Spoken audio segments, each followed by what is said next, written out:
Assalamualaikum warahmatullahi wabarakatuh. Selamat pagi anak-anak semuanya. Bertemu lagi dengan pelajaran Bahasa Indonesia bersama Ibu Graditya. Pada hari ini kita akan belajar tentang kaidah kebahasaan teks deskripsi. Sebelum kita masuk ke kaidah, Ibu mau tanya dulu, apakah dari kalian ada yang masih ingat dengan struktur teks deskripsi? Ada apa saja? Ya, betul ya. Struktur teks deskripsi itu ada 3. Yang pertama, ada identifikasi atau bagian gambaran umum. Yang kedua, deskripsi bagiannya atau bagian perincian-perincian objek. Dan yang ketiga, simpulan atau penutup yang berisi kesan penulis. Nah, sebelum kita melanjutkan pelajaran, tolong persiapkan ini semuanya ya. Buku catatannya dipersiapkan. Buku paket halaman 21 silakan dibuka. Alat tulisnya juga dipersiapkan. Kemudian kita berdoa sesuai agama dan kepercayaannya masing-masing terlebih dahulu. Berdoa, Ibu persilahkan. Sudah selesai berdoa, Ibu sampaikan dulu tujuan pembelajaran pada hari ini. Yang pertama, kalian mampu menyebutkan kaidah kebahasan teks deskripsi. Jadi nanti ketika ada teks, kalian bisa menyebutkan kaidah kebahasan teks deskripsi itu apa saja. Yang kedua, kalian mampu menelaah atau menganalisis kaidah kebahasaan yang terdapat dalam teks deskripsi. Jadi, ketika nanti disajikan sebuah teks, maka kalian dapat menganalisis kaidah kebahasaan apa saja yang terdapat dalam teks deskripsi tersebut. Begitu ya. Nah, mari mulai belajar.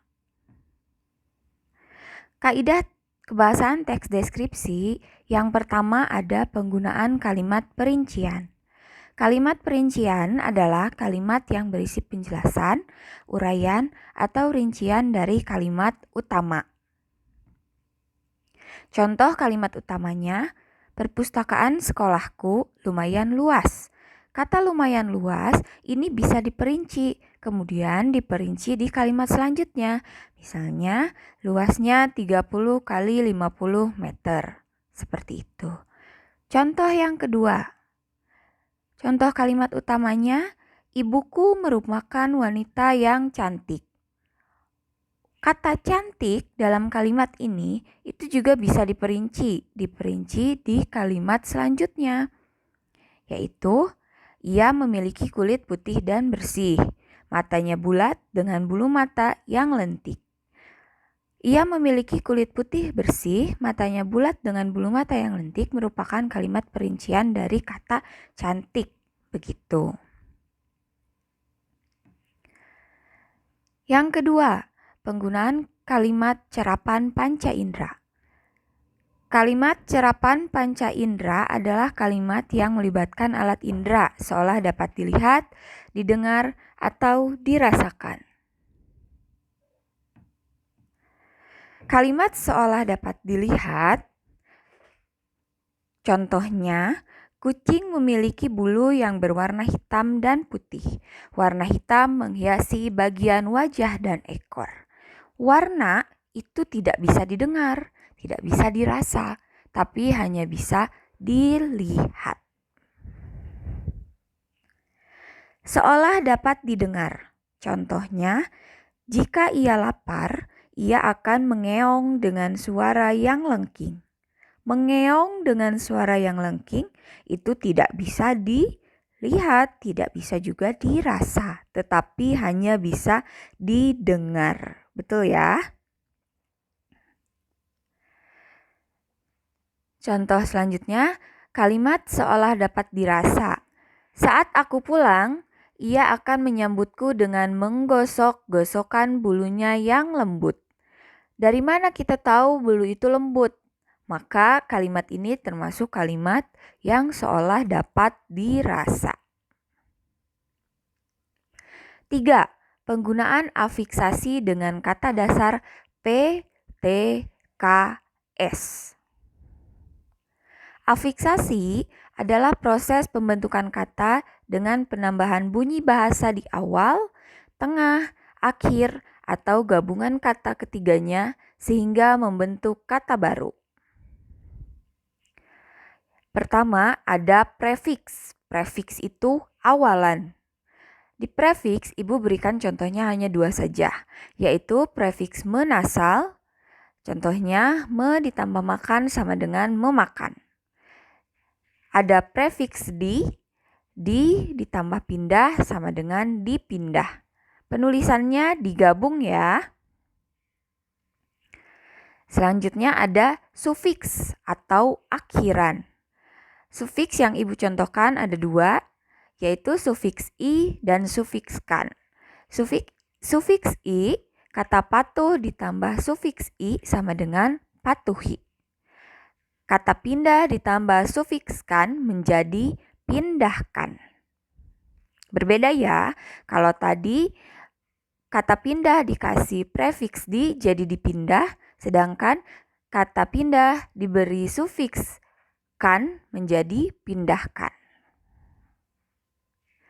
Yang ketiga ada konfiks atau awalan akhiran. Konfiks yang Ibu contohkan juga ada 2. Ada konfiks di kan. Contoh kalimatnya, kata rugi ditambah konfiks di dan kan, maka hasilnya menjadi dirugikan. Contoh kedua, konfiks ke an. Kata haus ditambah konfiks ke dan an, maka hasilnya menjadi kehausan. Selanjutnya simulfiks atau sisipan.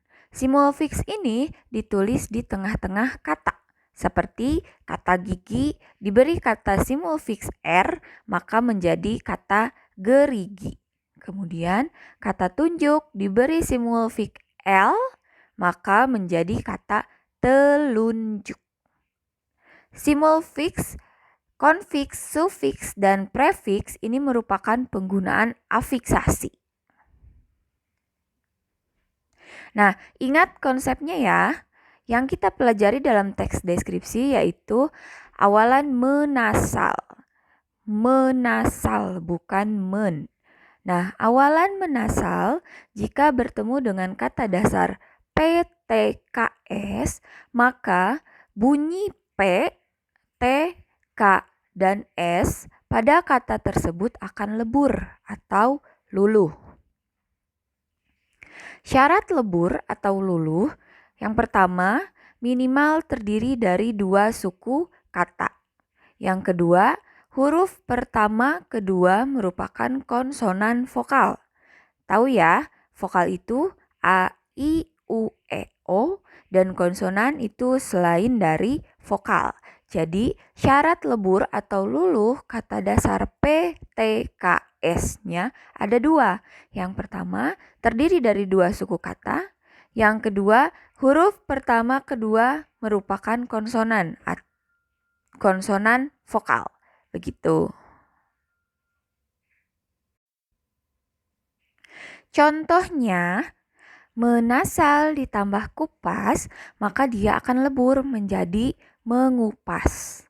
Menasal ditambah kritik, dia tidak akan melebur, dia tetap menjadi mengkritik.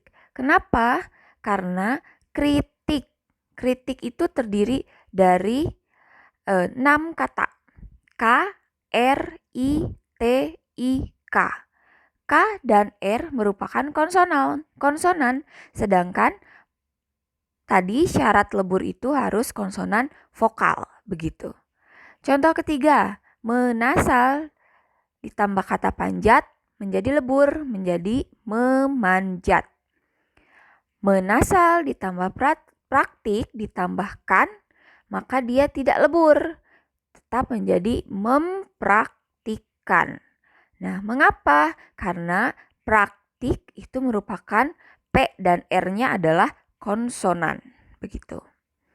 Contohnya selanjutnya, menasal ditambah tulis, maka dia lebur menjadi menulis. Menasal ditambah sapu, lebur menjadi menyapu. Menasal ditambah saksikan, libur menjadi menyaksikan. Begitu. Rumus proses pembentukan kata. Ini harus diingat ya, bahwa rumus proses pembentukan kata pada kalimat teks deskripsi dengan awalan menasal itu ada menasal ditambah kata dasar PTKS, maka akan menjadi kata baru. Menasal ditambah kata dasar dengan awalan P, dia akan berubah menjadi mem. Menasal ditambah kata dasar dengan awalan T akan berubah menjadi men. Menasal ditambah kata dasar dengan awalan K akan berubah menjadi meng. Dan menasal ditambah kata dasar dengan awalan S akan menjadi men. Keempat, penggunaan kata bersinonim. Sinonim adalah kata yang memiliki bentuk berbeda tetapi memiliki makna yang mirip. Contohnya, kata pemandangan bersinonim dengan panorama. Kata melihat bersinonim dengan menyaksikan. Kata elok bersinonim dengan indah. Kelima, penggunaan kata depan di, ke, dari, pada. Kata depan itu ada 4. Ada di, ada ke, ada dari, dan ada pada. Kata depan ditulis terpisah dengan kata yang mengikutinya. Kata depan itu biasanya menunjukkan keterangan waktu dan tempat. Contohnya, di. Kata depan di.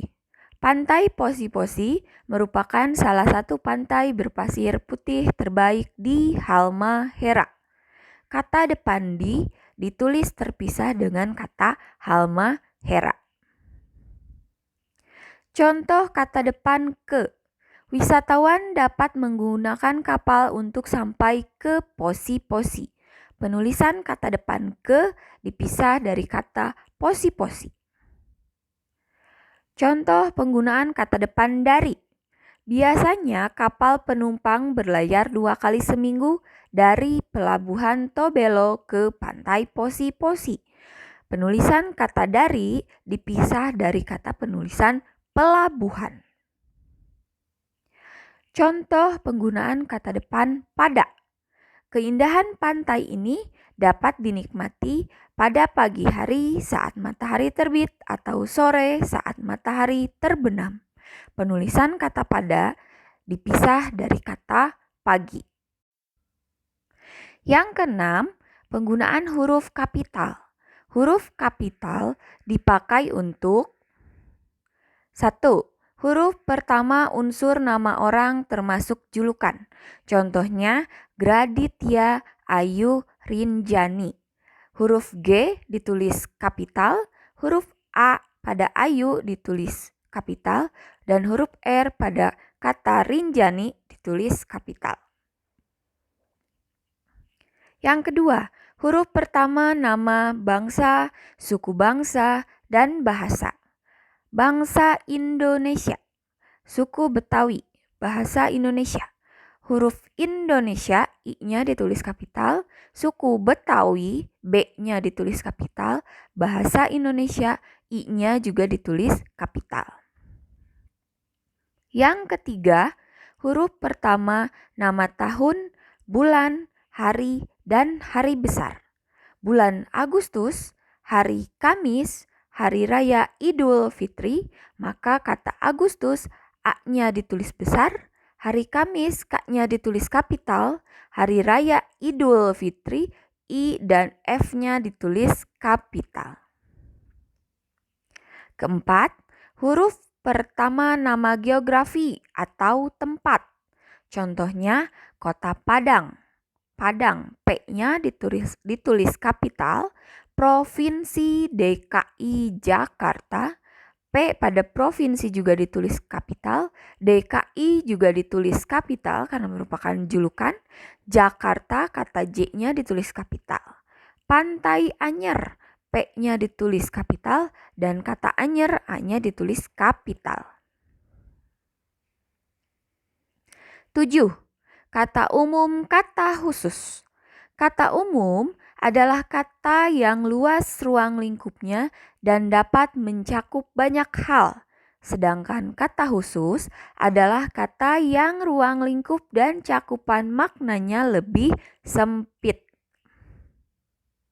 Contohnya ada kata umum baik. Kata umum baik ini dia memiliki banyak kata khusus.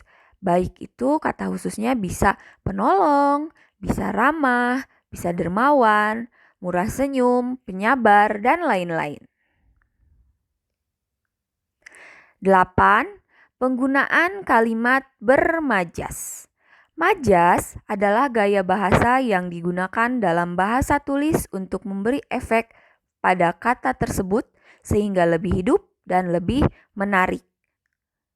Majas yang sering muncul dalam teks deskripsi biasanya majas personifikasi, majas metafora, majas asosiasi, dan majas hiperbola. Majas personifikasi adalah majas yang memberikan sifat manusia pada sesuatu yang bukan manusia. Contohnya, ombak di pantai Anyer berlarian menuju bibir pantai. Ombak itu bukan manusia, tapi diberi sifat seperti manusia, yaitu dia berlarian seperti itu. Nah, ini merupakan contoh majas personifikasi. Majas metafora. Majas yang tidak menggunakan kata pembanding atau merupakan majas perbandingan langsung. Biasanya pada majas metafora ini disertakan kata istilah. Contohnya, pasir itu sudah dilalap si jago merah. Jago merah itu kata lain dari api, ya, seperti itu. Majas asosiasi.